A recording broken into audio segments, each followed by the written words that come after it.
let me start with an exclusive update on Bruno Guimarães, because many of you always ask me about the Brazilian midfielder of Newcastle linked with Paris Saint-Germain in the January transfer window. Then for sure, one of the players of interest at many clubs, including Arsenal, Manchester City. Many clubs are informed on the situation of Bruno Guimarães ahead of the summer transfer window. But after telling you in exclusive news last year about the release clause into the contract of Bruno Guimarães, £100 million, I'm here to tell you guys how the clause works. And it's an important detail because it's an important update for the clubs interested and for Newcastle fans also waiting to understand what's going to happen. From what I understand, guys, the release clause of Bruno Guimarães is only valid from the final week of May to the final week of June. So the clause is not valid in July and not valid in August. Any club interested in Bruno Guimarães can trigger the release clause till the beginning of the final week of June. Really big update there from Fabrizio Romano in relation to Bruno Guimarães. We know it's been widely reported that Arsenal have made contact with his camp. It has also been reported, as per 90 Min, that Arsenal and Manchester City are both heavily interested in bringing him in to their football club respectively this summer. He's a very well sought after player and commodity. But the big question, I mean, there's talks of £80 million bids before and after the buyout clause, but will Newcastle accept less? Will one of these clubs spend £100 million in that point? They're both in a position to do it. And that's the one thing I would say about both these football clubs. They are both fundamentally in a position where they're able to bid 100 million for one player, 80 million for another, and leave their squads almost at that. They've both got fantastic squads. And I know Arsenal fans may say it's too much money on one particular player, but I think it's obvious that Thomas Partey is going to leave at the end of this season. You put Bruno Guimarães, Declan Rice, and Odegaard into a midfield, and that is just an absolutely excellent combination. The same with Man City, with the Fodens and the Rodris of this world. You add into that a Bruno Guimarães. I mean, they're also looking at Paqueta as well. It could be potentially an absolutely phenomenal midfield for both those teams. Can you see them paying the £100 million? I want to get your views and opinions, or will it be for less? And if Chelsea and Arsenal are both fighting for his signature, who do you think will come out on top? Now, as you can see today, we're sponsored by Match Bingo. This is the best game to play during football matches in the Premier League. You can see on the screen right now, that's my official bingo card for the West Ham versus Liverpool game tomorrow or today, depending on when you're watching this video. And it's so easy to win. If you're the first person to get a line, you win. If you're the second person to get the first person to get 2 lines, you win. If you're the first person to get a full house, you win. And there's big prizes being given away tomorrow. I've also, as you can see, got my ticket for the Aston Villa versus Chelsea game. That is a massive prize pot of over £1,000 being given away, as you can see on the screen right now. So get signed up to Match Bingo. You can click on the link in our description, live comment section, or scan the QR code on the screen. Manchester United are in the news a lot at the moment. One of the big stories is Dan Ashworth, getting him away from Newcastle United. It has now been reported by David Ornstein that Ashworth is going to take Newcastle United to court to facilitate a quicker move to Old Trafford. Now, it was reported by a Newcastle source the other day, which I tweeted about, that stated that a deal had been done for about 11 million pounds, I think it was. Might have been a little bit more, might have been 12, broken down over a 3 to 4 year period.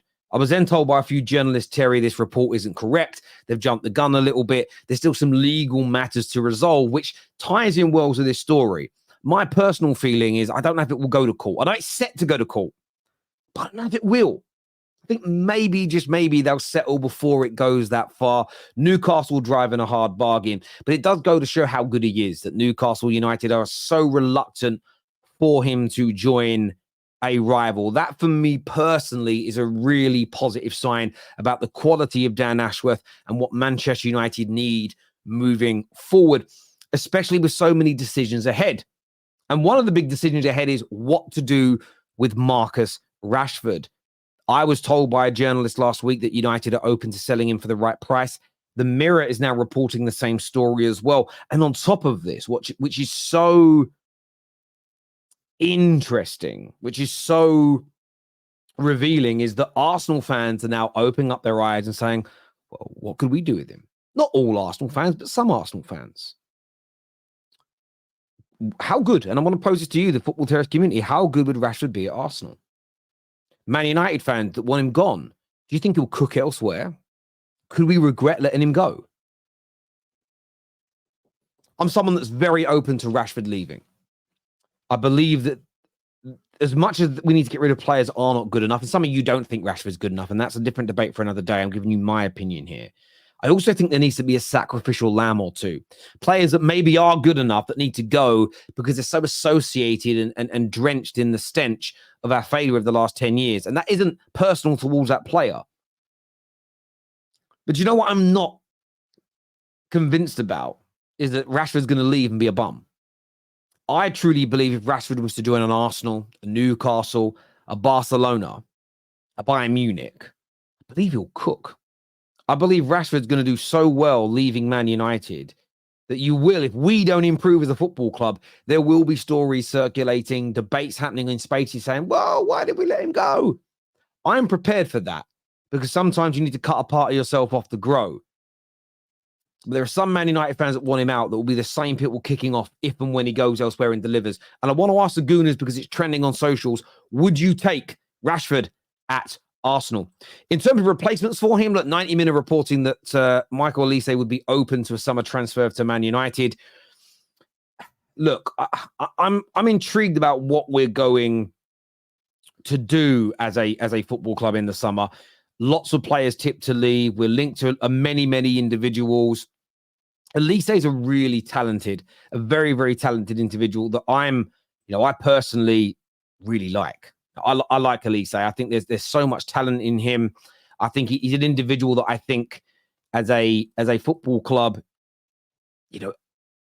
we should be looking at him. I think as a player, I'm just trying to get a bit of information up here while I talk. He should also, at 22 years of age, be looking now to really spread his wings and move on from Crystal Palace. And I don't mean that rudely. They're an excellent team, Crystal Palace, for the size of them, but I really want to see someone like Olise spread his wings and try it at the highest level. Now, on top of that, he plays on the right-hand side. And the right-hand side has been a problem at Man United really since Cristiano Ronaldo left. We had a few years where Valencia did well, a year or two where Nani did good. Outside of those two, it's been an absolute problem for us. And if Rashford was to leave, you could bring Olise in, you could put Garnacho back onto his preferred side on the left, and you could bring Olise on into that right-hand side. Could that be the answer to Manchester United's problems? Give me your thoughts and feelings in the comment section below. Now, moving on to London proper. Chelsea players do not want Poch to be sacked. He retained the support of the vast majority of Chelsea players who would prefer some stability over another managerial change. That is what's been reported by Nazir Kinsella. Very credible voice, very credible in the Chelsea space. What do you make of it? While I take a sip of my water. What do you make of that? Good, bad, indifferent? How do you see it as Chelsea fans, as rivals of Chelsea? Should they be sticking by him? I mean, it's interesting because normally when a manager's under pressure, the leaks come out that the players are unhappy with training, that they would like to see the manager go. In this case, it's very different. We're seeing something very similar at Bayern Munich, where say similar, the fans at Bayern Munich are petitioning to keep Thomas Tuchel. They think he deserves more time and better structure and more support. Normally, when a manager is really close to leaving, the lion's share of fans want him out. Player leaks are happening. If the players are behind the manager, if it's reported that they're getting rid of their under-25s policy, I just want to pose the question. Do Chelsea stand by Poch? Is that the right decision? When you look at the current managerial market, I can see the rationale behind it. I'm not convinced by Poch personally, but I can put my own bias aside for a moment and say I understand the logic. There aren't many better options available. The players are crying out for stability.